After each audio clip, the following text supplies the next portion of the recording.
So hello and welcome everybody to the very first virtual brown bag seminar where the researchers of the University of Oulu present their research and approach interesting topics from a multidisciplinary perspective. This seminar is brought to you by the University of Oulu Focus Institutes, Research Support Services and Tellus. My name is Simo Kekäläinen and I come from Tellus and I'll be moderating the seminar. As you know, because of the coronavirus pandemic, we're not able to organize physical live events, and this is why it's quite wonderful to see so many of you here in the virtual Tellus. In the coming weeks, we'll try to bring most of the events to the virtual world over here, so you'll be seeing more brown bag seminars, interviews, and other interesting events taking place here regularly. You can check out our full program from Patio or from Tellus's own website. But today's virtual brown bag seminar's theme will be discovering motherhood of the past. And the speakers are Academy Research Fellow Sanna Lipkin from the Department of Archaeology, the University of Oulu, and postdoctoral researcher Tiina Väre, also from the Department of Archaeology, the University of Oulu. And before we go to the presentations, just a couple of practicalities. We will first hear both of the presentations, and then our presenters will be answering your questions together. You can send your questions by either writing them in the chat box below or by pressing the raise hand button, in which case our hosts will then open your mics and you can ask your questions from our presenters. But that's all from me. Again, thank you so much for coming. Hopefully you will enjoy the seminar. And now I will give the floor to our presenters. And I'm wondering if it's Sanna or Tiina who's going to start.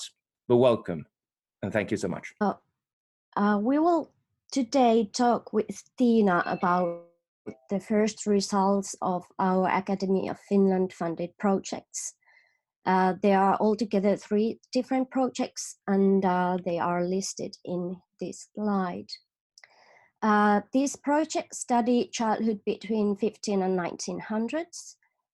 We aim to study the socialization of children as well as to look into the ways we may recognize children's own actions and related emotions in the Finnish archaeological materials from burials and school sites.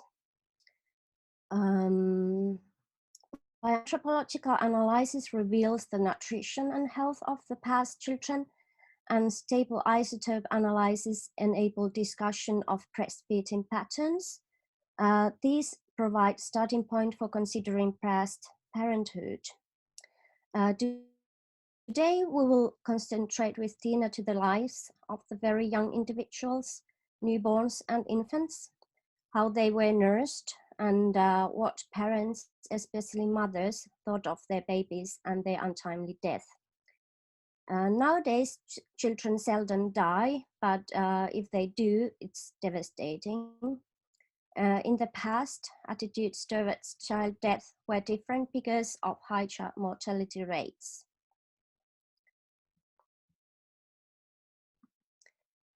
Even though child mortality was high until the late 19th century in Finland, it didn't mean that children weren't mourned for. About 40% of children under 4 died, and to some extent, parents and families were prepared for the deaths of their children. However, child death could be and most certainly was a private tragedy for the families. Some traditional Finnish lullabies describe a child's tomb as a comfortable place. It's possible that this singing tradition, which was documented during the 19th century, describes common conceptions of children's deaths. School teacher from Oulu, Saara Vakling, gives us another example of the way a mother mourns quiet. By the coffin of her dead child, she represses her pain and thanks God, who mercifully took child away from this miserable land. The Finnish woman often repeats an old proverb, to provide comfort from worries or sorrow. Would I had died while I was 3 nights old, punished while still in swaddles. End of quote. The common experience of losing a child must have impacted contemporary perceptions of childhood, burial customs and emotions related to losing a child or sibling. This created a number of coping mechanisms to handle the loss of children. These lullabies may have been a way for a mother to face the death of a child and to mourn even before the child died. In addition to lullabies, archaeological material leads us to a very close understanding of the grief of those who buried infants and small children. According to written sources and ethnographic evidence, parents rarely participated to their children's funerary preparations. Sarah Wakeling suggests that young virgin godmothers were responsible for providing clothes for young children. However, it is likely that the youth didn't dress infants because people were generally afraid of death, and children and adolescents were not allowed to be close to the dead.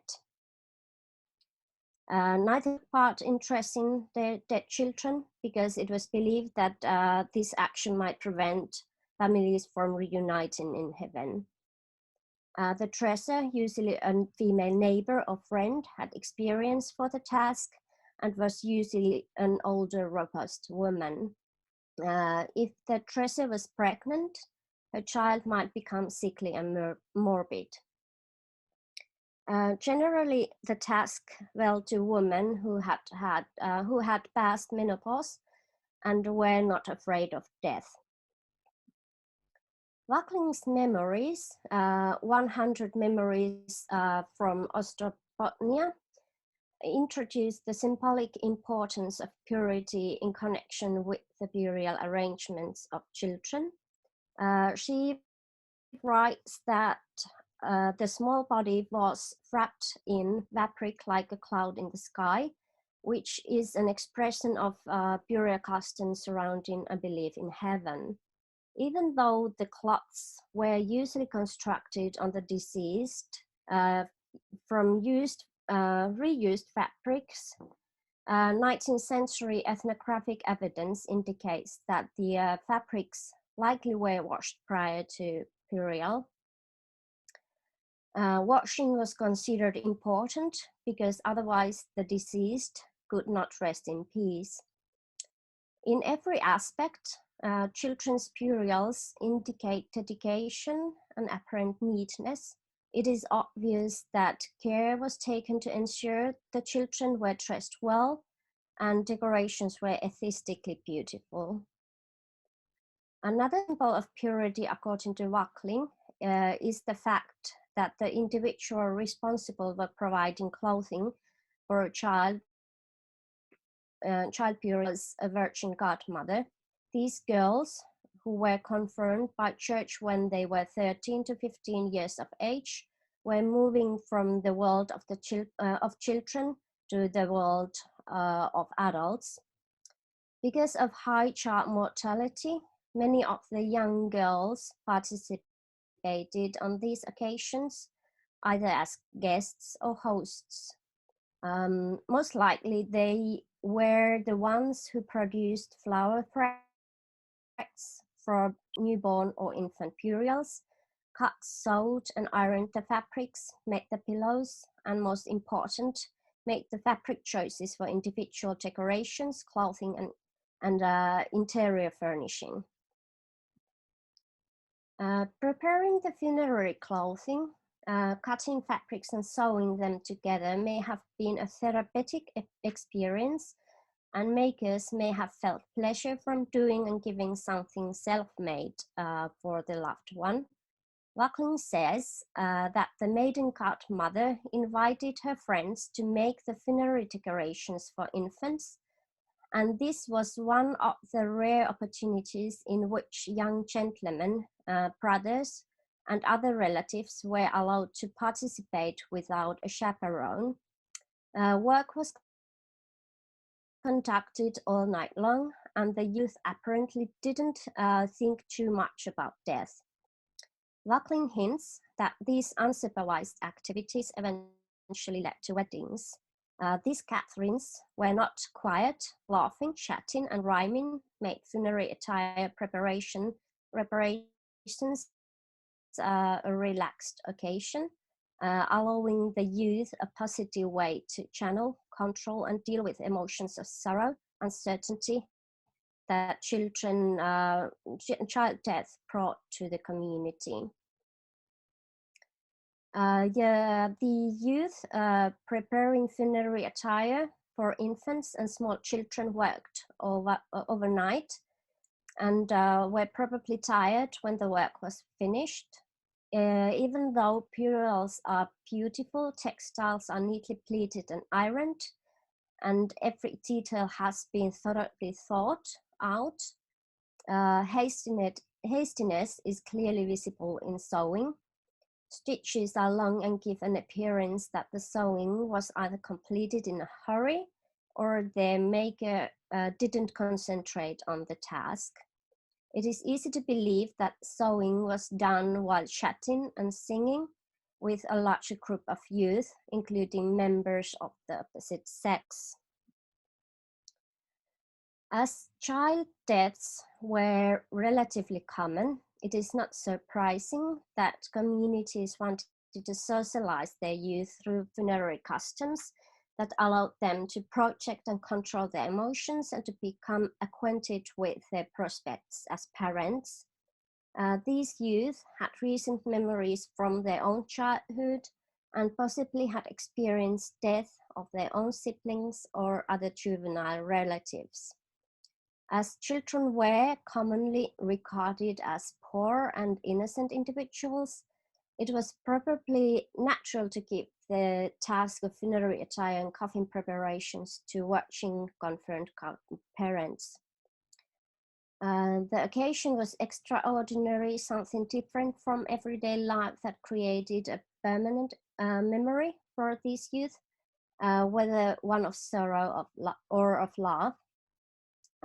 We may thus be certain that the artifacts we find in the burials have been connected to a range of emotions: loss, sorrow, hope for a better life, sorrowful love, and expectant love, as well as joy over making and giving something for a loved one. Religious traditions such as that newborns and prematurely born infants held an inferior status in 17th century Sweden, but archaeological material from 18th to 19th century Northern Ostrobothnia suggests the contrary.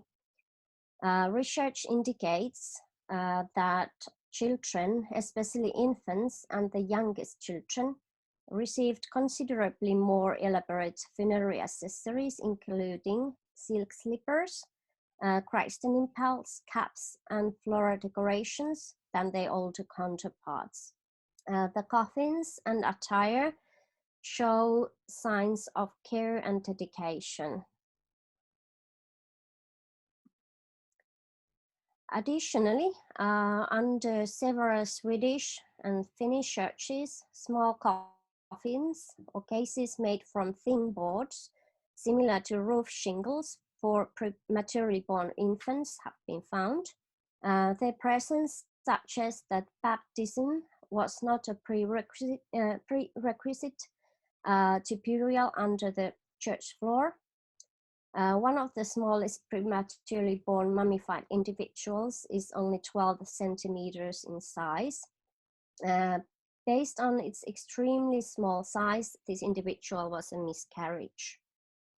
According to a late 19th century source, in Kemima, a number of cases were originally laid next to the remains of Nikolaus Rungius, the most famous mummy in Finland, who served as a vicar in Kemi during the early 17th century. Even though these cases have since disappeared from the church, their proximity to a famous clergyman suggests that the very early preterm infants were valued by their communities. At Keminmaa, most of the coffins now laying on the sandy soil below the floor were laid there while the church burial tradition was becoming rarer between the 1750s and 1760s, or after the St. Michael's Church had been out of use for decades between the late 1790s and the mid-19th century. After the 1790s, the old St. Michael's Church was abandoned and used mainly as a storage place for winter burials, which were laid on the floors and later in the spring interred to the churchyard. Burial under the church floor continued on a limited basis, and while a few adults were included, these later burials seemed to be predominantly children. The fact that children's burials under the church floors persisted longer also elsewhere in northern Ostrobothnia than those of adults may also indicate the ideas of purity and innocence that were commonly attached to children in the beginning of the modern era. During the late 18th, early 19th century, church burials were considered maleficent, and the permeating smells were considered disgusting, which led to abandonment of the custom. The sanctity of the old church was likely important for the families who buried their young children under the floors of the abandoned church in Keminmaa. In many ways, my research suggests that newborns were valued by their communities, and they were longed for by their mothers, who were prepared to their untimely deaths. Whereas I've been studying child death, Tiina's research focuses on those individuals who survived and lived as adults. I would like to thank you for your attention, and I think it's now time for to let Tiina to speak about her research on breastfeeding.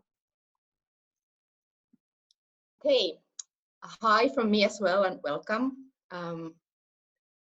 Unfortunately, I think my camera probably doesn't work, so we'll have to just a second.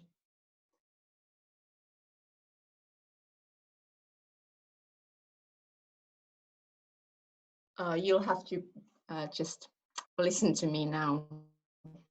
So,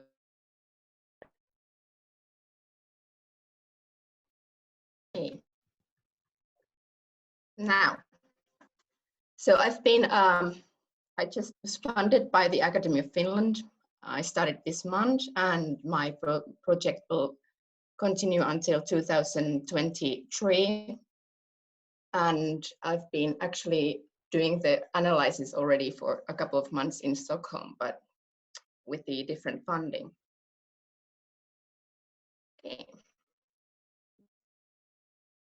I observed feeding and weaning practices using archaeological skeletal materials. This process can be studied by examining certain stable isotope ratios in the collagen of dentine. Currently, as we all know, breastfeeding is highly valued, and it is also known to be mother and newborn. The evidence of the protection breastfeeding provides against infectious diseases is substantial. Participates in the development of the infant's immune system as well. So being nursed sufficiently may have a comprehensive effect on the long-term health and thus the entire lifespan of an individual. In the past, the attitudes toward nursing have varied. Although seldom officially discouraged, some false beliefs have dictated the custom connected to this natural act of feeding one's offspring. For instance, the rather deep-rooted belief that colostrum, currently known to be the most indispensable nutrition for the neonatal, was dangerous and thus to be avoided, prevailed for centuries. Now, despite the rather early official instructions in favor of full breastfeeding, mothers have not always complied. Nursing was sometimes avoided out of necessity, but also even due to vanity. By examining these changing trends, it is possible to draw conclusions about parenting and caregiving, as well as to discuss how infants were perceived by society or as family members during different periods.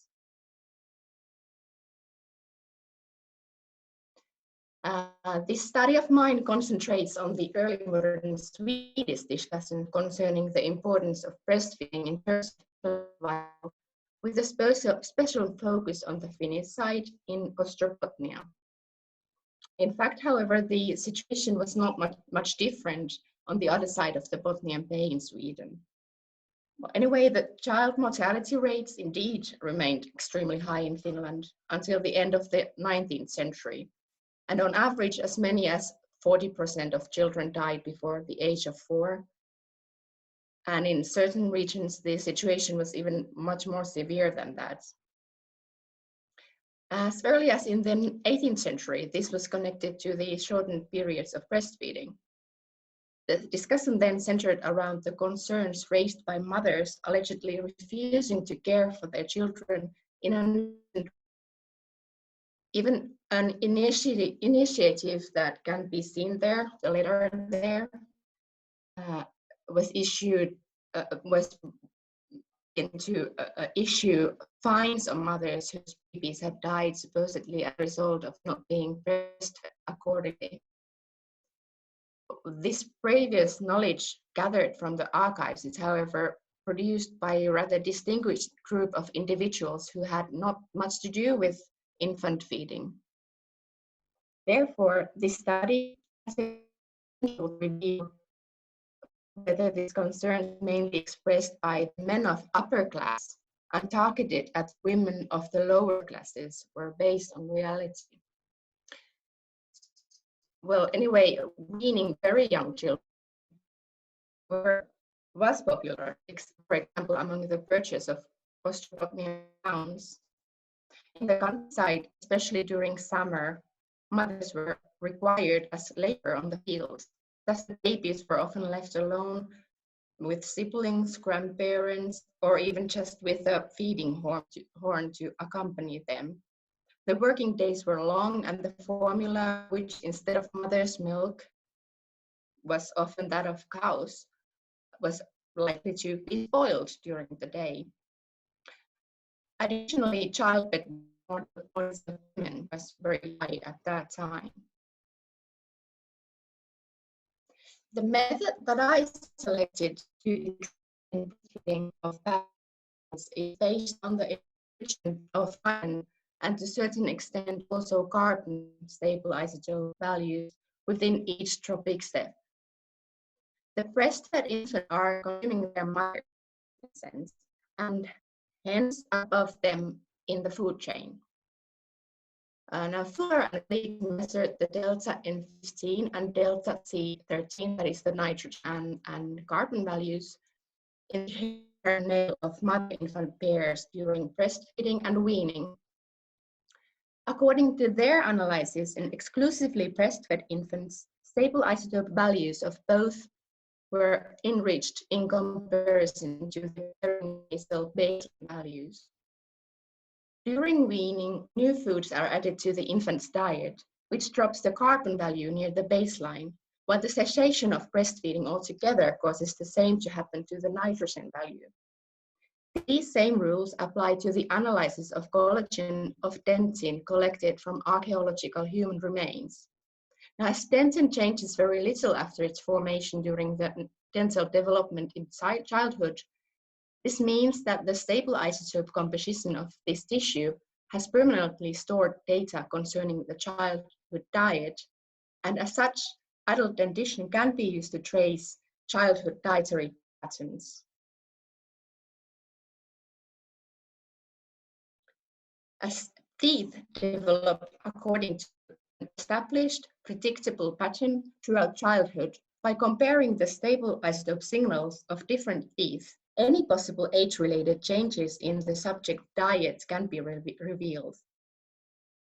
Breastfeeding and weaning are just these processes of change. Dentin is developed from the top of the crown to the tip of the roots, in this order. The segment representing certain time frame can be drilled or sawed from the tooth. And by comparing portions that develop during different times, it is possible to approximate the schedule and duration of the process of dietary change. The crown of the first molar is the structure that was formed during the period of normal breastfeeding and weaning.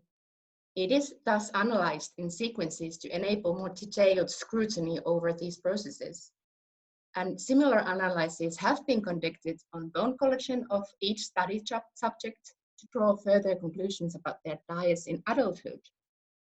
On top of that, certain teeth that have developed during later childhood and also youth are also being analyzed for the study.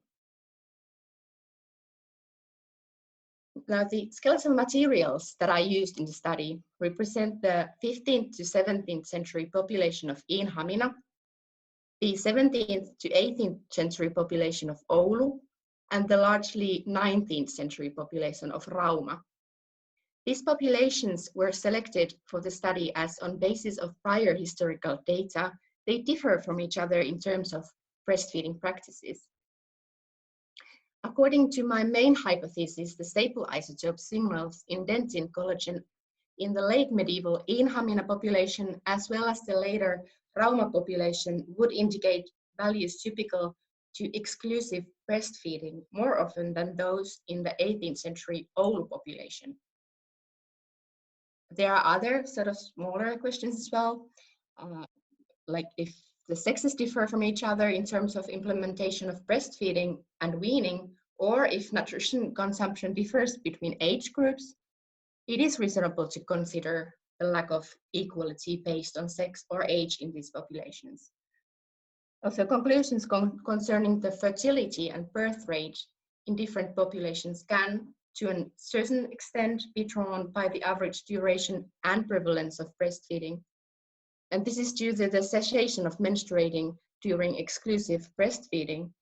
And in absence of effective contraceptives, a shortened lactation period often leads to frequent pregnancies.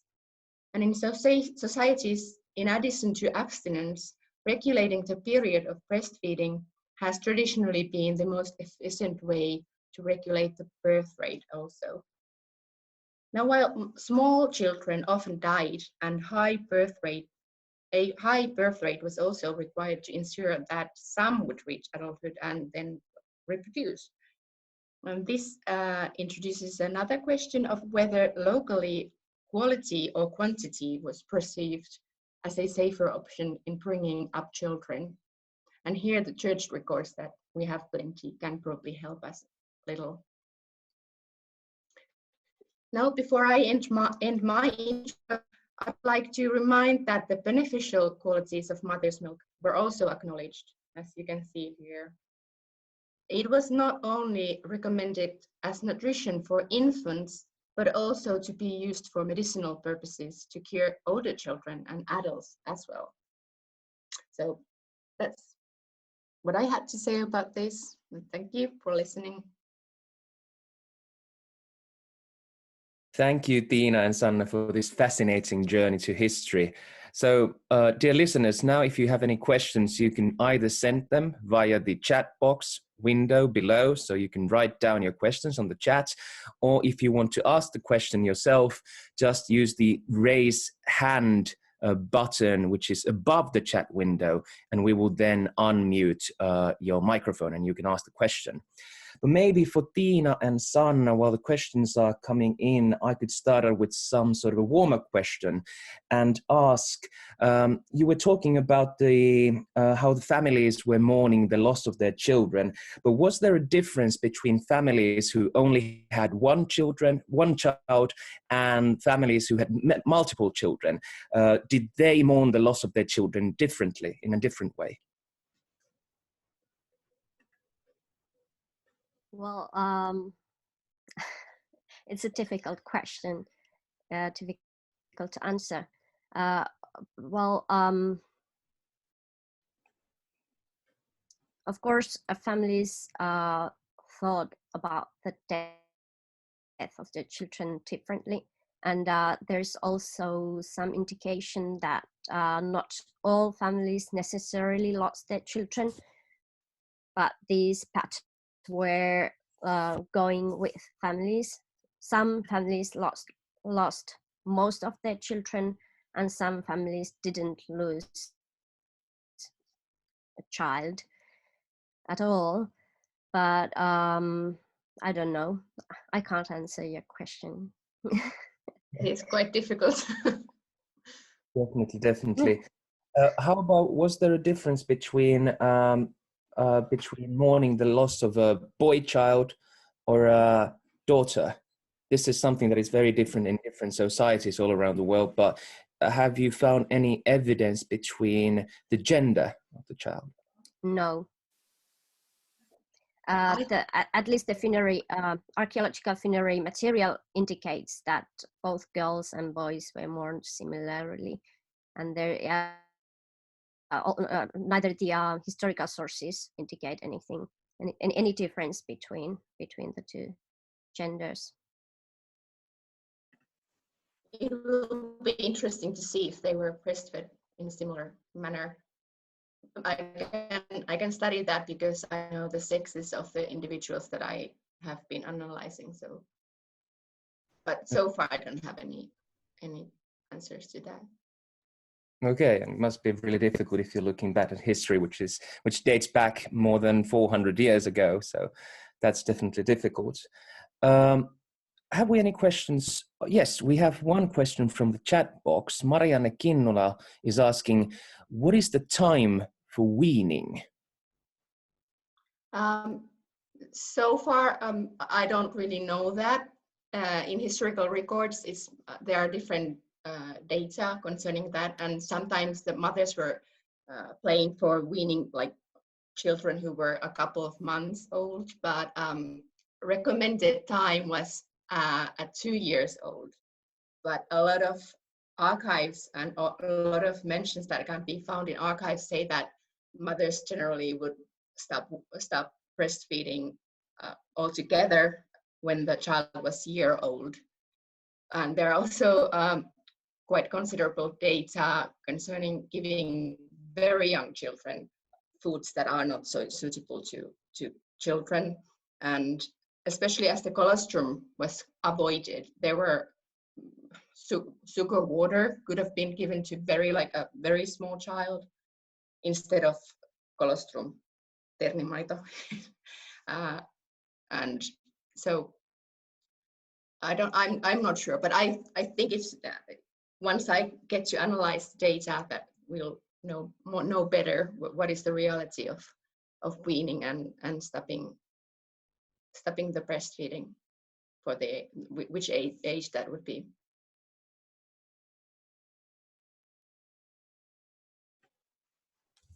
Sanna, were you about to say something? Sorry. No. Okay. There's another question over here. You mentioned that the mother didn't usually participate in dressing the dead infant or organizing the funeral, but rather the neighbor or a female friend. Did the father have any role in this situation, and what was it?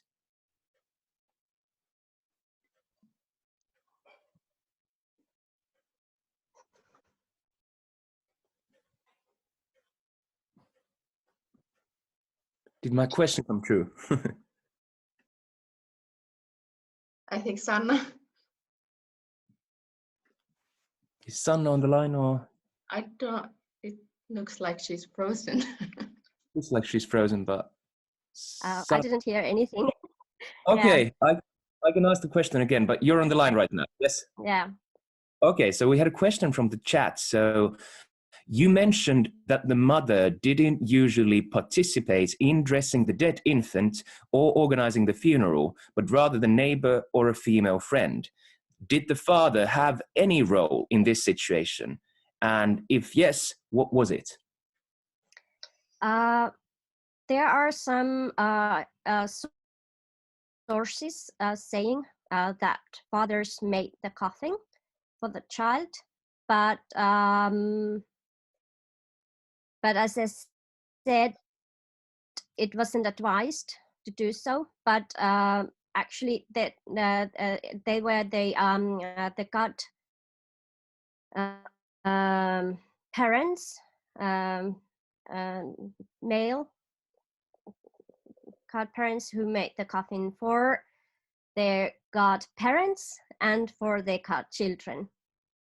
I don't know.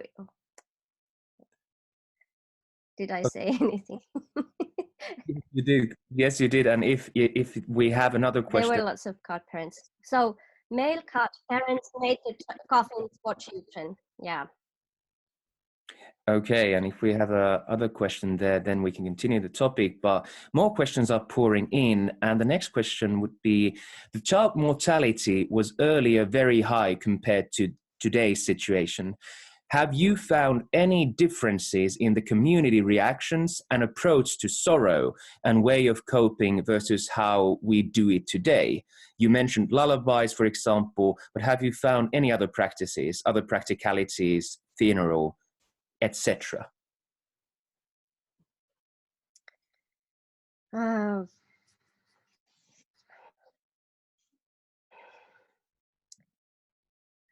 It's another difficult question. Of course, we take child death differently because it's more devastating for us, I would say, in a way. But there are these sewers who make clothing for angel babies who died stillborn, and I don't know. I don't know that well how people take child death today. I don't know. It's a difficult question. Understandably, and it differs between different kind of societies. You were also talking about the high child mortality rate back in the days. Was there a big difference in between different classes of society, like between upper classes and lower classes?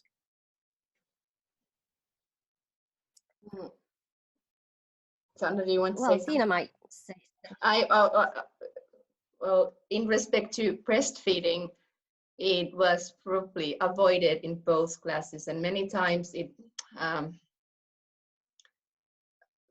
lower classes would, like in the scale of Europe, the lower classes would breastfeed their children, but in the upper classes it might have been sort of considered as something that peasants do, and due to that children might have died in the upper class. But I don't think there's an answer to that. I think both were, because women had to work, lower class women had to go to fields and work, and they were not necessarily there to feed their kids. And the upper classes may have used nursemaids, and this actually in the modern Europe in 19th century, it was a huge business to sort of work as a nursemaid, and that was not always a healthy option for the baby, as these young nursemaids may have it was a good position to get to a household of rich people to nurse their infants, and sometimes they lied if they could if the milk was coming or not, and sometimes the babies were died because of that, and that's also very complicated issue. If they had different problems in different classes, but okay.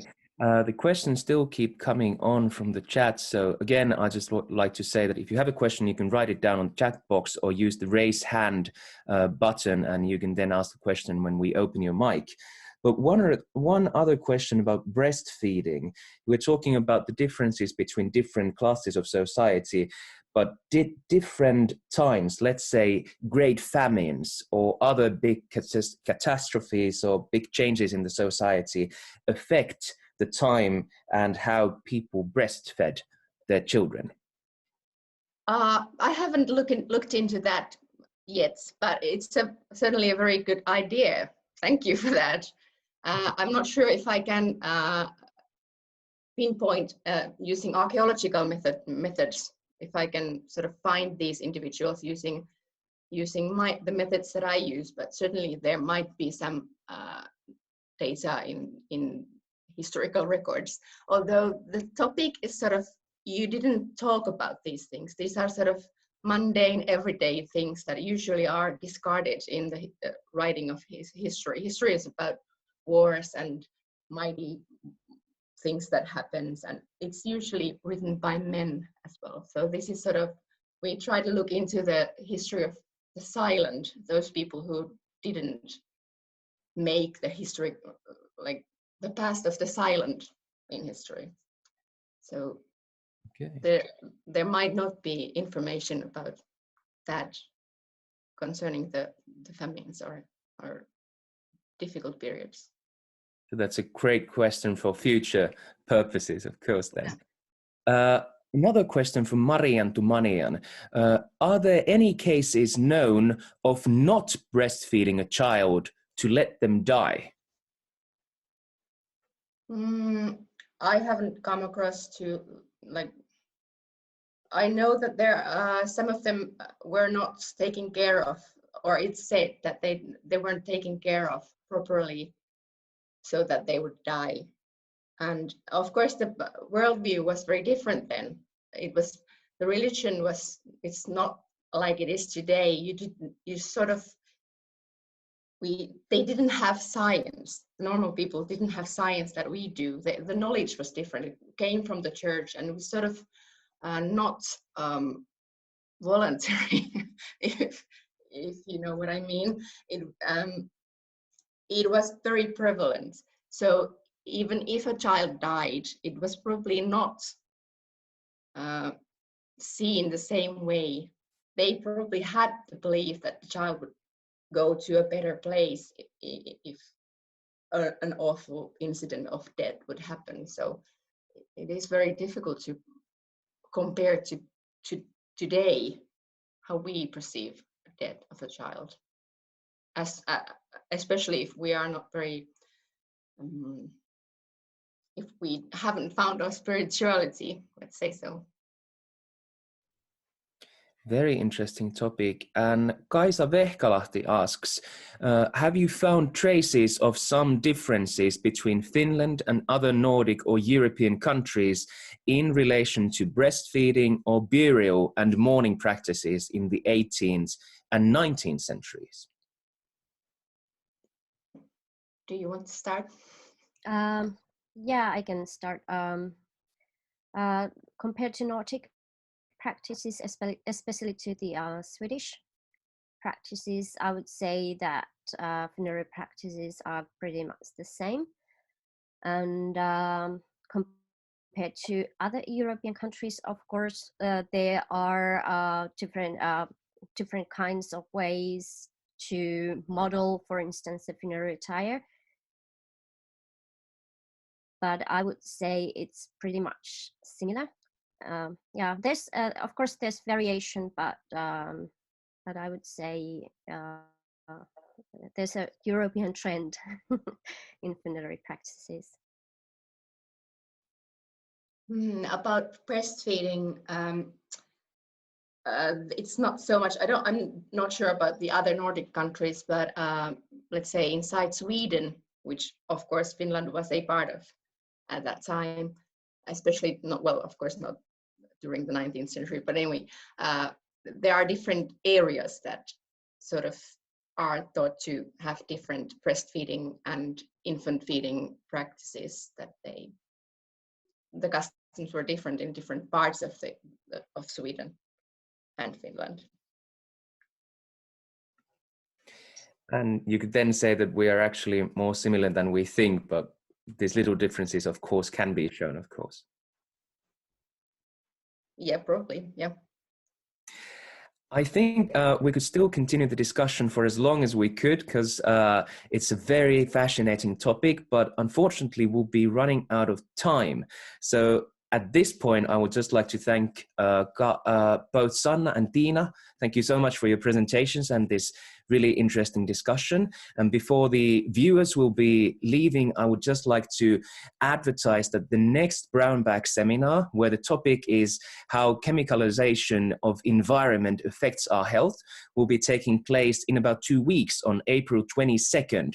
Over here in virtual Tellus at 11 to 12, the same time, but the date is different. And if you would like to know more about the different programs and events we organize here in virtual Tellus, you can check out the link that was just posted on chat, oulu.fi/tellusarena/Tellus events. And there you can see what other interesting things we are organizing over here. But thank you so much for coming, everybody. Thank you, Sanna and Tiina, for this fascinating journey to history. And it was a pleasure to discuss with you and know more about this topic. Thank you so much.